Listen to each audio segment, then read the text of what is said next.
Good afternoon, this is Media Center Ukraine Odessa. We continue our briefing day. And now we are going to have the presentation of the new analytical report on the ideological education of children in the temporarily occupied territories. We're having with us Pavlo Lysyanskyi, human rights activist, director of the Institute for Strategic Studies and Security, and Vira Yastrebova, director of the Shidna Pravozahisna grupa, Eastern Human Rights Group. Thank you for being with us today. Ms. Yastrebova, the floor is yours. Good afternoon. I'd like first to thank for providing us with the opportunity to present the report of the Institute for the Strategic Studies and Security and Shidna Pravozahisna grupa with the support of the British Embassy in Ukraine. This report is dedicated to ideological education on the temporarily occupied territories. Before that, we studied the cases of deportation of Ukrainian children, and this time we examined the brainwashing of children by the occupiers, covering the topics used by the Russian Federation to brainwash children for them to believe that Ukraine is their enemy. What tools they use to form the image of enemy. And now my colleague will share with you the details of this study, and I will take the floor afterwards.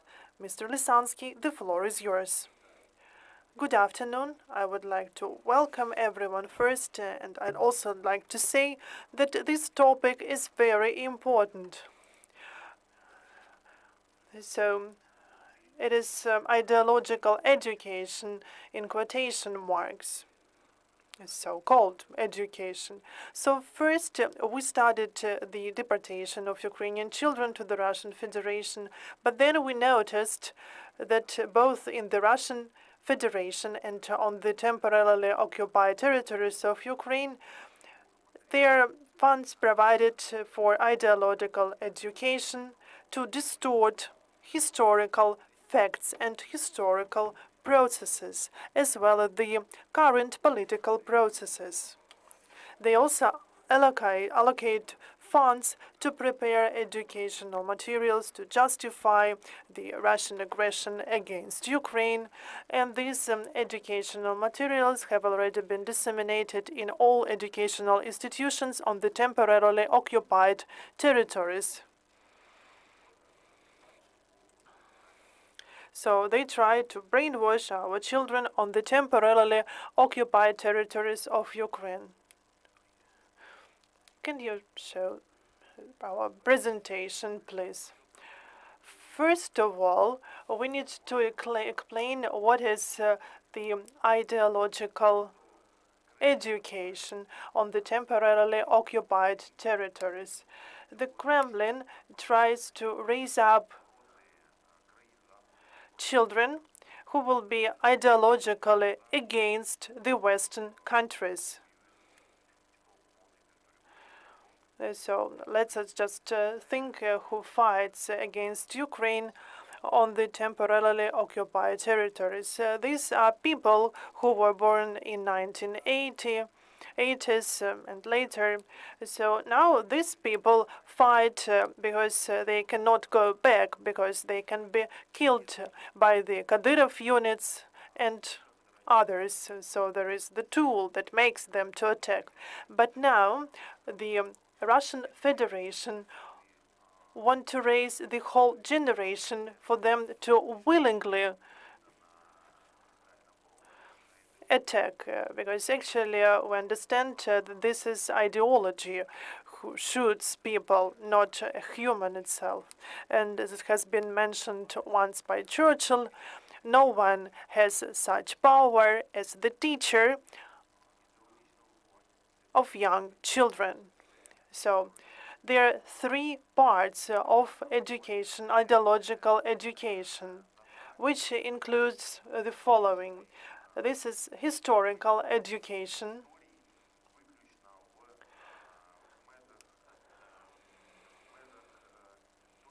to tell only that version of history which is needed by the aggressor country. So first, they distort historical facts. Then they make militants heroes, and we can show this. First, they tell their version of history to children. So first, they were militants whom are called heroes, who just like fallen heroes to protect you. And we can also see the monuments of these militants on the temporarily occupied territories. Then they create a different type of ideological education, which includes the military patriotic clubs. And this is the next stage of ideological education, because at schools on the temporarily occupied territories, they just distort the historical facts. They provide their own interpretation of the history. But in this military patriotic clubs, they unite ideology and weapons. And you can see now a child with a weapon in the photo. So first they distort history, then they create their own history, and then they give weapons to children to fight. They say that, you see, we have our fallen heroes, so you need to take weapons to protect their own version of history. And they also focus on those people whom these children should kill. In our report, you can see the information about how they create enemies through education. So here we can see exclusive photos as of 2016. This is the Donetsk National Institute. This is the photo of ex-director of the State Security Service of Ukraine, Mr. Nalyvaichenko. And they say that these people are our enemies. And then mass media, they just compare the Ukrainian officials with the officials of Nazi Germany. So they also use newspaper, mass media to provide this information, and thus they just point at those whom these small children should kill when they become grown up. And you can see that this child learns how to deal with the gun machine. And before that, this child attended the classes of distorted history. So the Russian aggression against Ukraine is ongoing, and we believe that we will win. But they have not finished this military aggression, but now they are getting ready to start this aggression again. So we are sure that now the Russian Federation is raising the whole generation which will be ready to the war in the future. And you can see the small children from the 3rd to 5th grades that deal with gun machines in black berets. Of course, we can have some. You can have some doubts, and in the end of the report, you will find the QR code to get the link to the documents that we have collected during our study.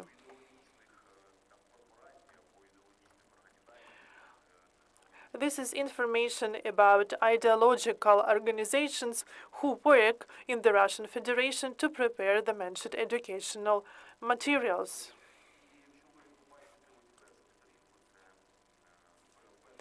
And you can see the first page, which represents the educational materials developed in 2021. And these materials are aimed at justifying Russia's aggression against Ukraine. These materials are used in all educational institutions, explaining why the Russian Federation started aggression against Ukraine, and of course, they use different terms other than aggression. So, the Russian Federation today is preparing children, young adults on the temporarily occupied territories. Of course, they understand that at first they will not understand why the aggression war started. That's why they have developed ideological tools to explain this to children. They want children to believe that the Russian Federation is right. And this is the main objective of this ideological education. The whole system of the mentioned ideological education has been developed to ensure genocide of Ukrainian people, because all these documents reject the mere fact of Ukrainian existence. All these propaganda materials say that Ukraine is an artificial state. And when recently I saw the information that the UN Commission has not found proofs of the acts of genocide of Russia against Ukraine, but instead they have found a lot of signs of crimes, military crimes. I cannot agree with this because we can see that the Russian Federation tries to destroy the whole Ukrainian nation, because they even take our children and brainwash them. And perhaps the UN Commission should ask the relevant institutions and ministries of the Russian Federation why they prepare such educational materials, why these materials are disseminated in the educational institutions, not only on the Russian territories, but on the temporarily occupied Ukrainian territories.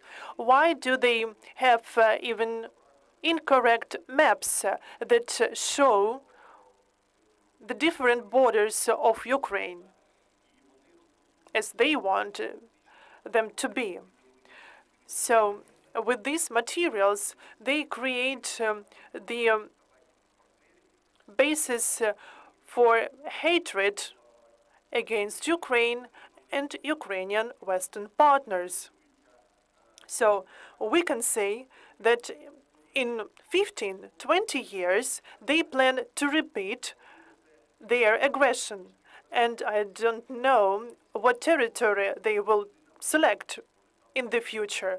Perhaps this will be against the northern Kazakhstan, because we can see how they use their narrative there, as they had in Donbass 8 years ago.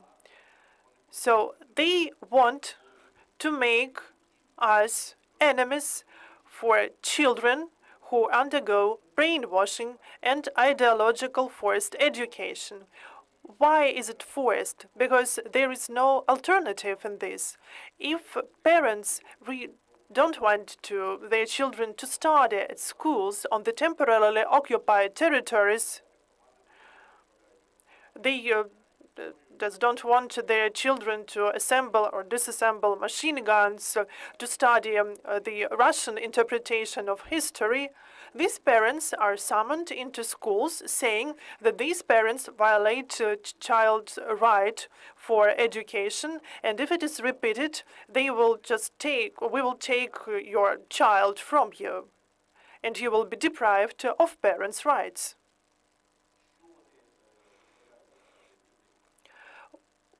So, what do they make children learn?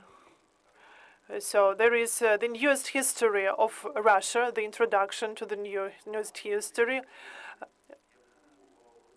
the citizenship in Donbass, the new history of Ukraine, and Alexander Malkevich is one of the authors of this so-called monography, and this is one of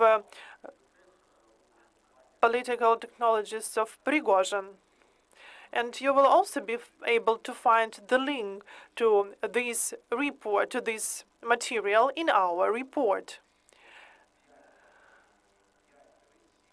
There are also 7 subjects which are related to history. So they try to brainwash our children, and our colleague Maksym Butchenko, who is a writer, a historian, he has published several books dedicated to Ukrainian history. And he says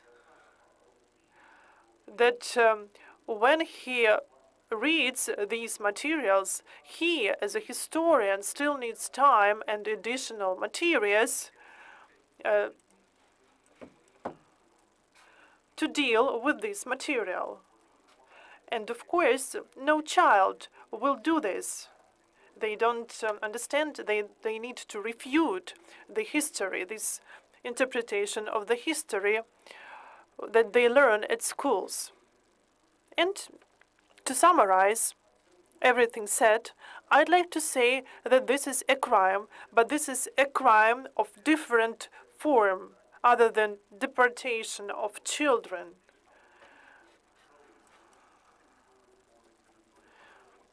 So they are children who are deported or who were left on the occupied territories, who could not undergo the medical filtration, are brainwashed for them to be used in the future against us, Ukrainians. But these children are also Ukrainian citizens, and we need to do everything possible, as well as international community, to stop this crime.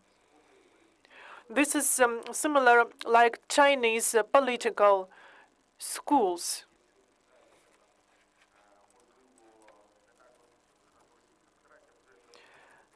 That schools perhaps are not so popular in China as in the Russian Federation, because now there is the education, special education system in the Russian Federation.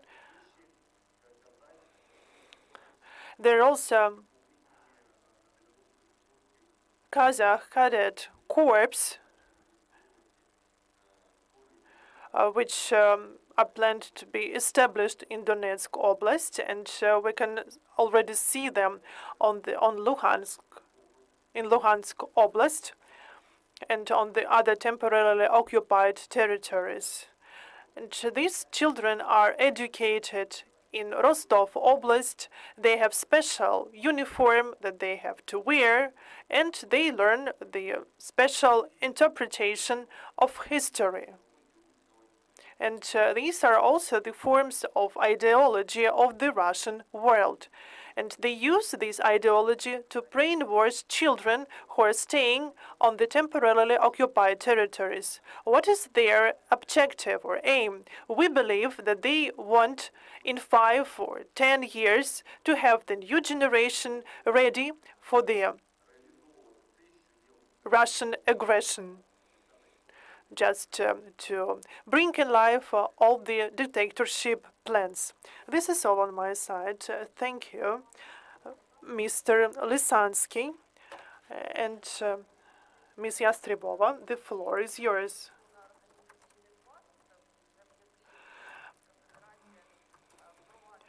The special corps, Kazakh corps, cadet corps have been mentioned, and this is yet another tool that the Russian Federation is going to use. The Russian Federation also interprets and distorts facts, saying that Ukraine did not want to fulfill its part of Minsk agreements. But we can see that back in 2014 in occupied Donetsk, Lugansk Oblasts, they already started creating units called as cadet corps, and also like educational institution named under Zakharchenko, that is a university, where they fully focus on ideological education to get ready to the armed aggression.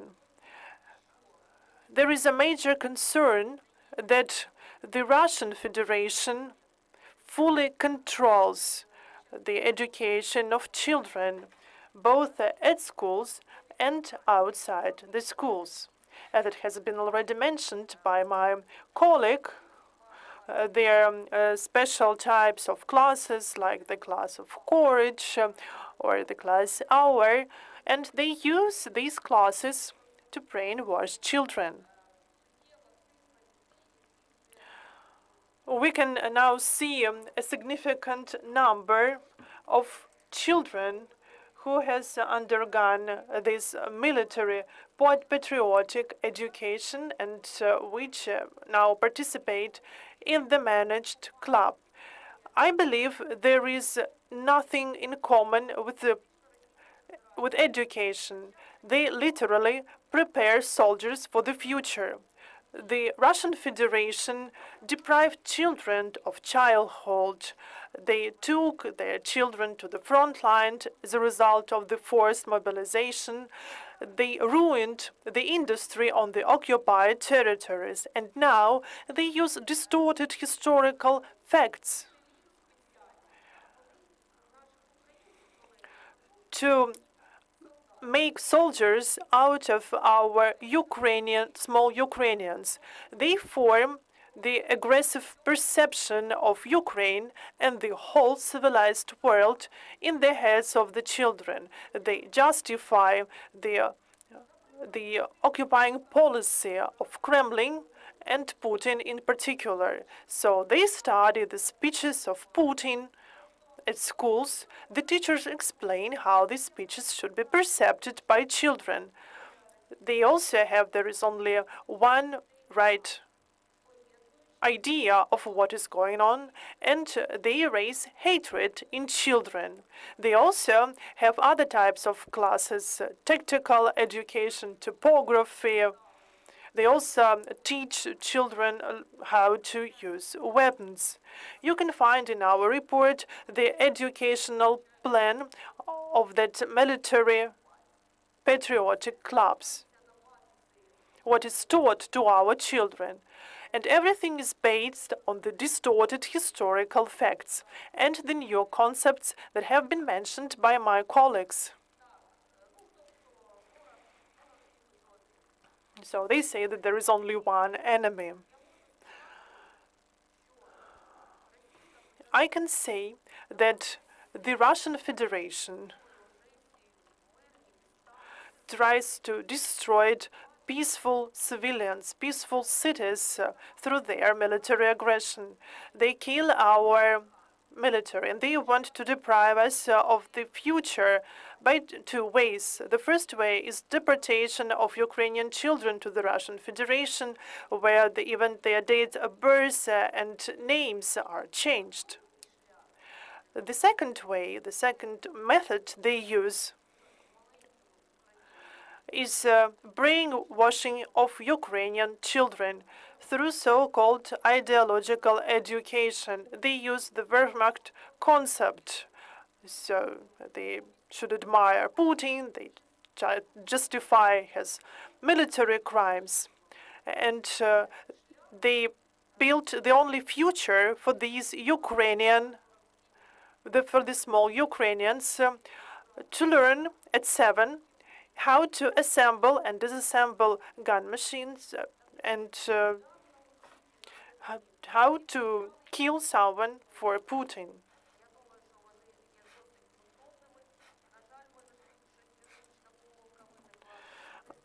I can see now there is some technical error.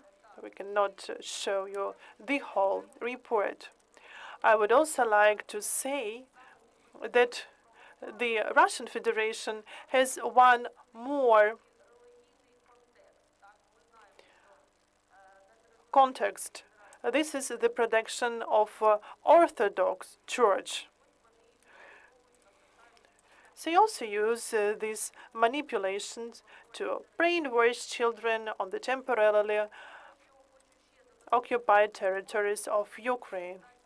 I would also like to speak separately about heroization of militants.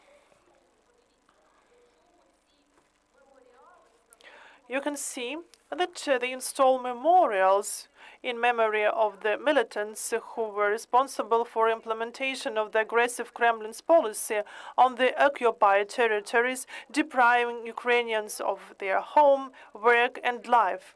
And you can see the memorials, and they also actually continued lying at international platforms that they were going to follow the Minsk agreements. But back then, they had already started their distortion policy. And you can see how much iron they used for that memorials, for that statues. And they explained to small children that these criminals are heroes, which is also a very important aspect of the ideological education. I could also add a few words here.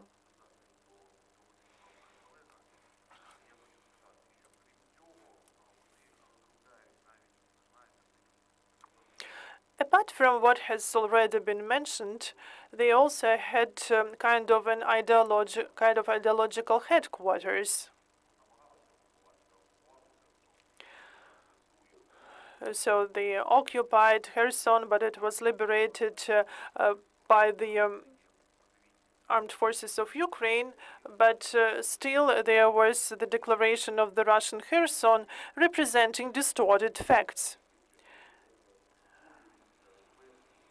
So they create their interpretation, their versions of the historical reality to occupied territories. And you can also see that they use some of the theses in Western media, and sometimes their impact is successful there. We also should take this into consideration. Just to break the plans of the occupiers, we need to fight in the ideological dimension as well. So the internet is there, they're open sources, and we need to provide some alternative information to the children who are staying on the temporarily occupied territories. We should do this continuously because we can see the increased ideological aggression.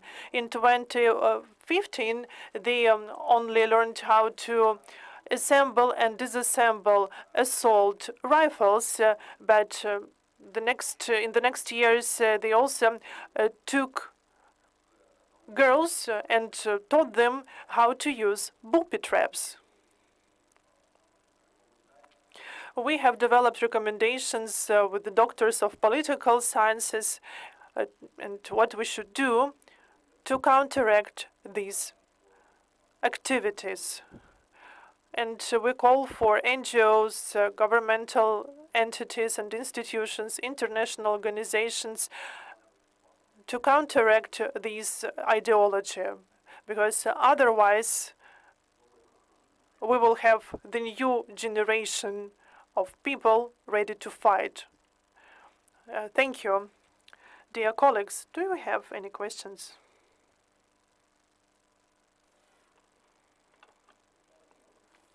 Good afternoon. My name is Anatoly Kosin, Media Center, Ukraine, Odessa.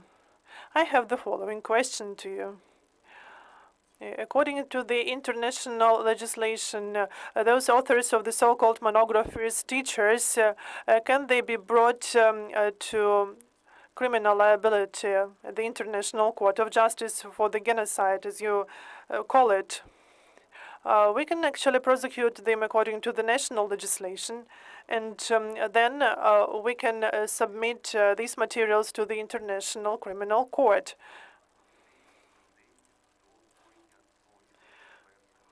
Because actually we can see the fact of how they incite people for military crimes.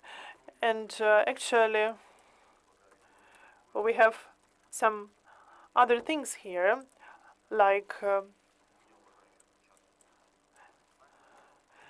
like national enmity. And I think that we should first start with the national legislation, so we can identify these teachers or authors, perhaps using some video materials, and to initiate criminal proceedings, and then to refer to Interpol for this person to be on the international wanted list. And after that, we can submit materials to the International Crime Court. Do you have any information about submitting this information to Interpol? I don't know if it is related to ideologies, but I know that our law enforcement bodies cooperate with Interpol.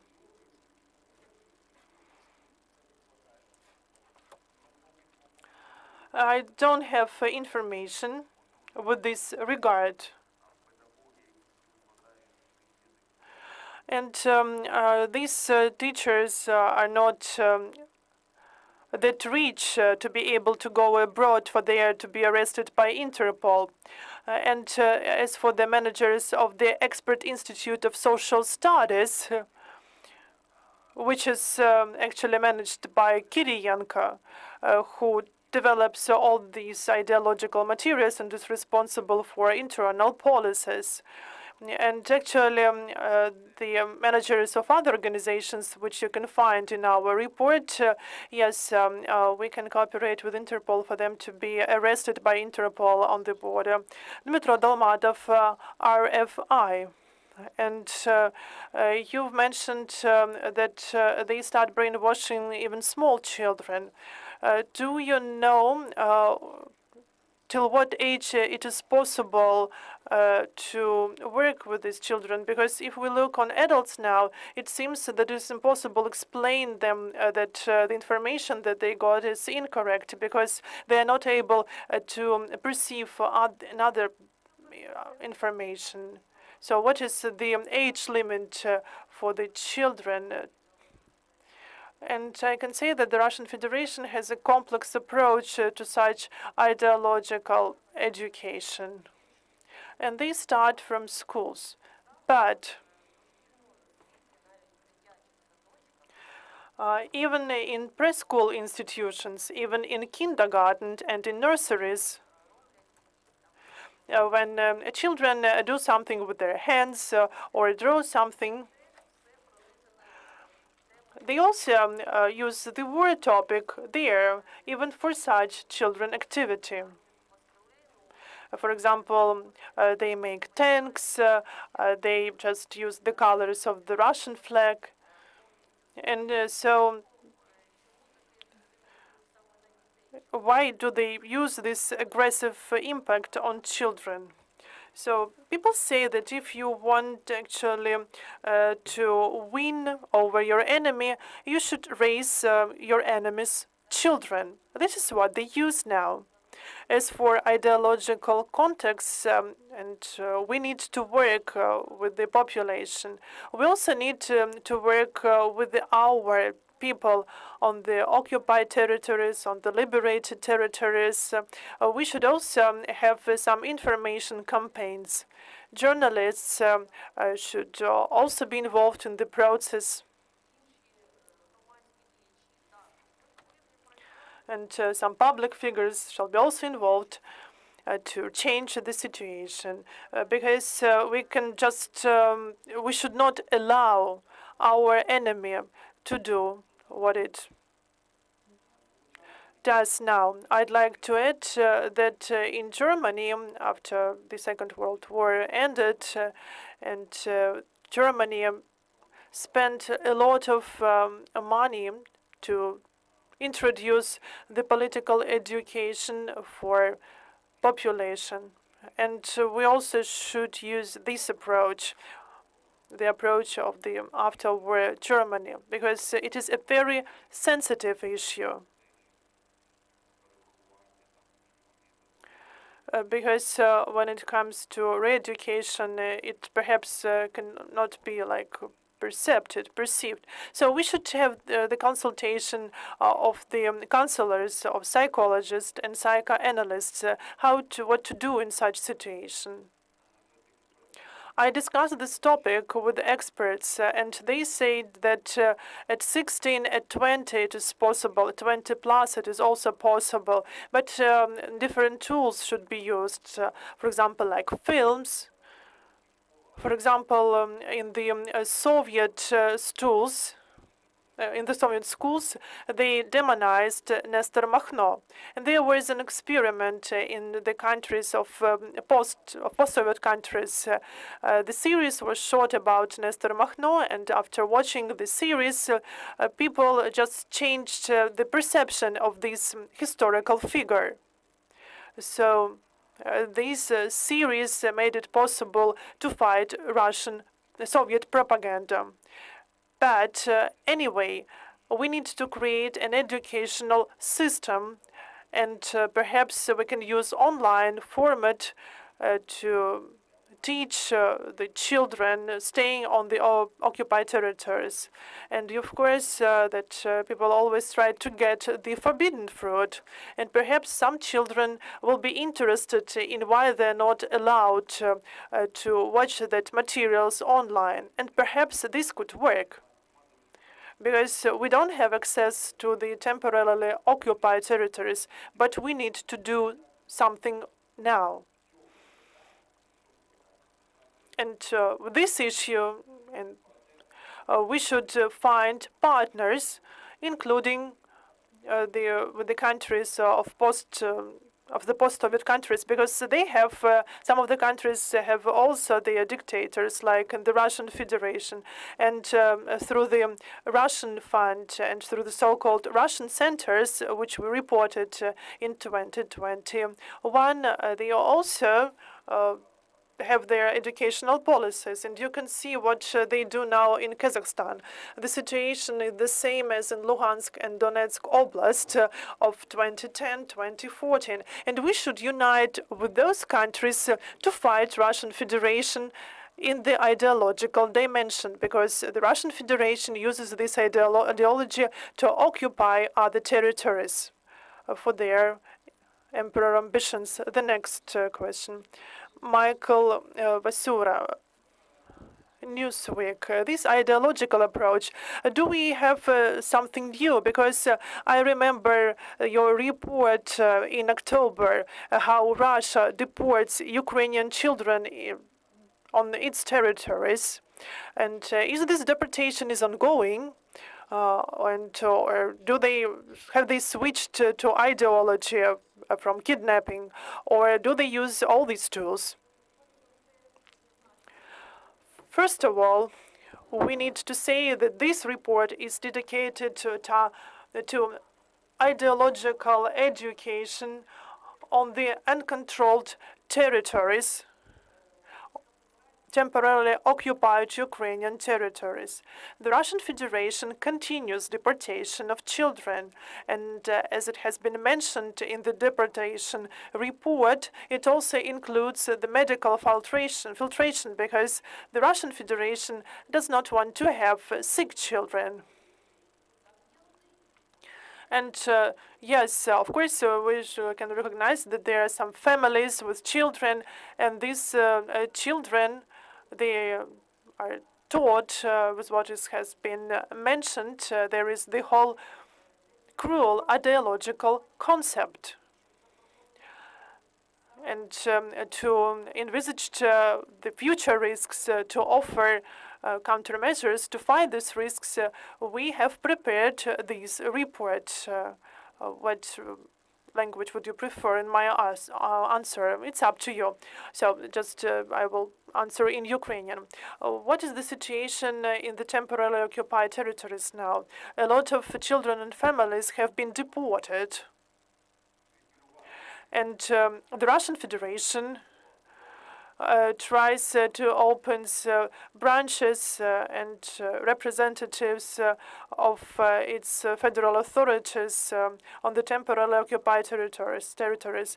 They are preparing now more than 100 police units on the temporarily occupied territories.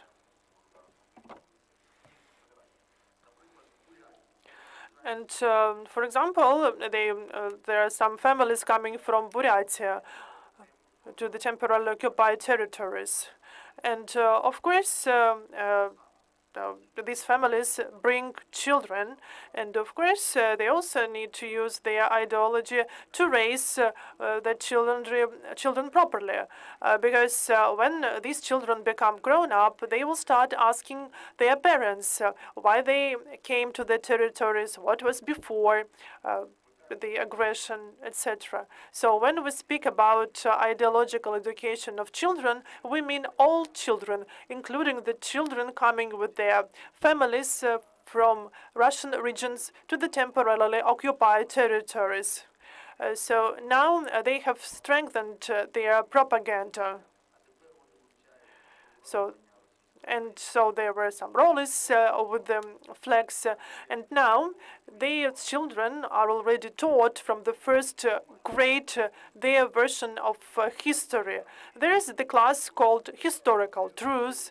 There is another class which is called the courage, where these children are taught how to assemble and disassemble weapons. They are representatives of Russian Guard who teach children how to do this.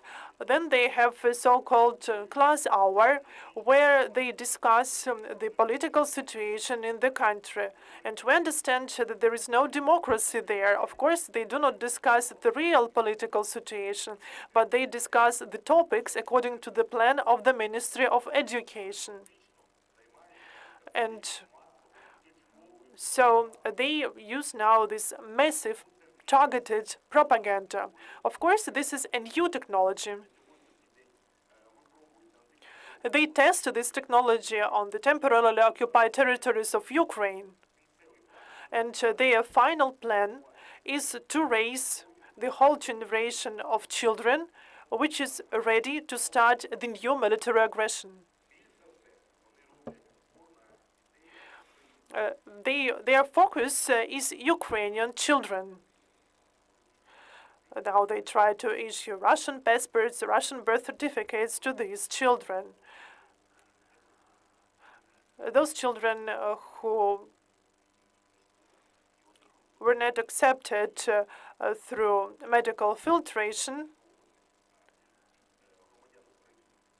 will be used further on. So they will use Ukrainian citizens, Ukrainian resources to destroy us. Thank you. Do we have any other questions? Thank you.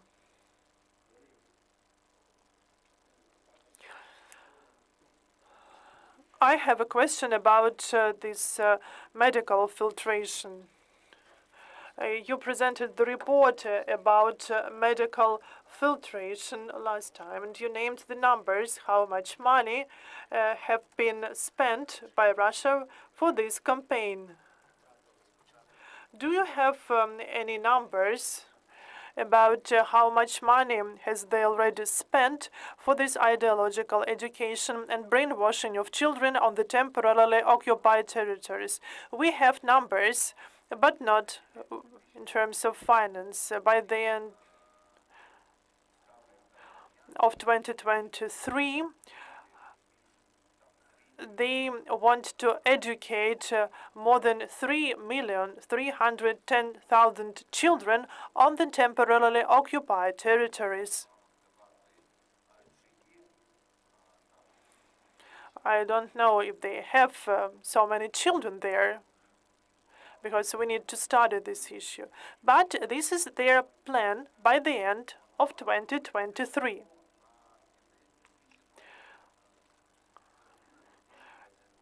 They had these plans already in the mid of 2022, but we know that some of the territories were liberated, thus interfering with the occupiers' plans.